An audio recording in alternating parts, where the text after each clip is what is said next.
কোভিডত কিমান মানুহ মৰিছে সুধি মোক আমনি নকৰিব। এইদৰে মন্তব্য কৰিছে ব্ৰাজিলৰ ৰাষ্ট্ৰপতি জেইৰ বলছনাৰোৱে। উল্লেখযোগ্য যে ব্ৰাজিলত বৰ্তমানলৈকে 21.5 মিলিয়ন লোক কোভিড-19ত আক্ৰান্ত হৈছে। মৃত্যু হৈছে 6 লাখ লোকৰ। এই পৰিসংখ্যা হৈছে বিশ্বৰ ভিতৰতে দ্বিতীয়। ব্ৰাজিলৰ আগত আছে আমেৰিকা যুক্তৰাষ্ট্ৰ। মহামাৰীৰ বাবে ব্ৰাজিলত মূল্যবৃদ্ধি আৰু অৰ্থনৈতিক সংকটৰ সৃষ্টি হৈছে। তৎসত্ত্বেও বলছনাৰো নেতৃত্বাধীন সোঁপন্থী চৰকাৰে কোনো যথোচিত ব্যৱস্থা লোৱা নাই।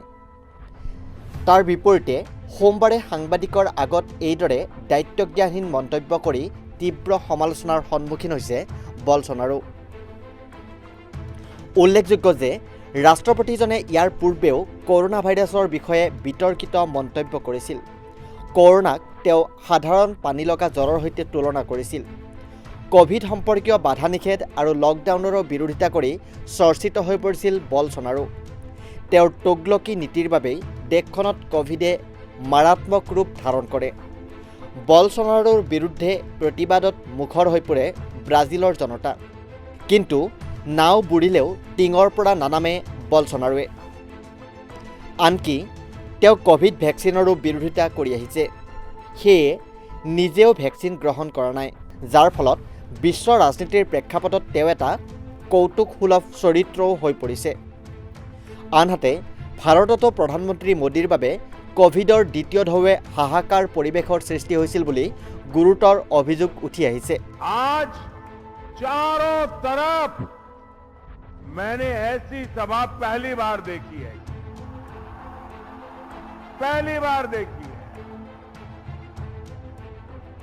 अब बताइए मेरी शिकायत मीठी है कि कड़वी है? आज आपने ऐसा दम दिखा दिया है, ऐसी ताकत दिखा दिए। मैं जहां देख सकता हूं मुझे लोग ही लोग दिखते हैं, बाकी कुछ दिखता ही नहीं।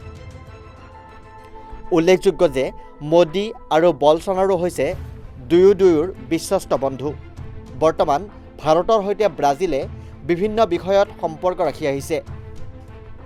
আনকি ভাৰত বায়'টেকে প্ৰস্তুত কৰা কোভিড ভেকচিন কোভেক্সিনো ক্ৰয় কৰিছে বলছনাৰো চৰকাৰে। বিশ্ব স্বাস্থ্য সংস্থাৰ দ্বাৰা অনুমোদিত নোহোৱা এই ভেকচিনবিধ নিৰ্ধাৰিত দামতকৈ অধিক মূল্যত ক্ৰয় কৰা হৈছে। ইয়াকে লৈ দেশখনত প্ৰতিবাদৰ সূত্ৰপাত হয়। কিয় চৰা দামত ক্ৰয় কৰা হৈছে সেই বিষয়ে খোদ ৰাষ্ট্ৰপতিজনৰ বিৰুদ্ধেই ব্ৰাজিলৰ উচ্চতম ন্যায়ালয়ে এটা অপৰাধমূলক গোচৰৰ তদন্তও চলাই আছে। উল্লেখ্য যে মোদীৰ দৰে বলছনাৰোৱেও ৰক্ষণশীল সোঁপন্থী ৰাজনীতিত বিশ্বাস কৰে। ধৰ্মনিৰপেক্ষতাত বিশ্বাস নকৰে ৰাষ্ট্ৰপতিজনে। গণতন্ত্ৰৰ সলনি একনায়কত্ববাদী শাসন ব্যৱস্থাৰে দেশ চলাব বিচাৰে তেওঁ। নাৰীৰ অধিকাৰ তথা লিংগ সমতাৰ ক্ষেত্ৰত তেওঁ বিশ্বাস কৰে যে পুৰুষৰ স্থান শীৰ্ষত। পৰিৱেশ সুৰক্ষাৰ ক্ষেত্ৰতো বলছনাৰোৰ নীতি বিতৰ্কিত। ইতিমধ্যে ব্ৰাজিলৰ আমাজন বৰ্ষাৰণ্যৰ জৈৱ বৈচিত্ৰ্য ধ্বংস কৰাত খোদ ৰাষ্ট্ৰপতিজনৰে হাত আছে বুলি অভিযোগ উঠিছে। তদুপৰি তেওঁৰ শাসনকালত ব্ৰাজিলত দুৰ্নীতি আৰু পুঁজিপতিৰ শোষণ বৃদ্ধি পাইছে, যাৰ ফলত দেশখনৰ জনতাই 2019 চনৰ পৰা শাসনত অধিষ্ঠিত হৈ থকা ৰাষ্ট্ৰপতিজনৰ বিকল্প বিচাৰি আছে। প্ৰধানমন্ত্ৰী নৰেন্দ্ৰ মোদীক বিশ্বৰ সকলোতকৈ ক্ষমতাশালী নেতা হিচাপে অন্ধভক্তসকলে প্ৰচাৰ কৰি আহিছে। কিন্তু মোদীৰ বন্ধু বলছনাৰোৰ তোগলকি নীতিসমূহলৈ লক্ষ্য কৰিলে প্ৰশ্ন হয় যে বিশ্বৰ ক্ষমতাশালী নেতাৰ বন্ধু এনেকুৱাই নে যি কোভিড-19ৰ দৰে মাৰাত্মক বিষয়ক লৈও হেতালি খেলিব পাৰে? News desk report, north east নাও।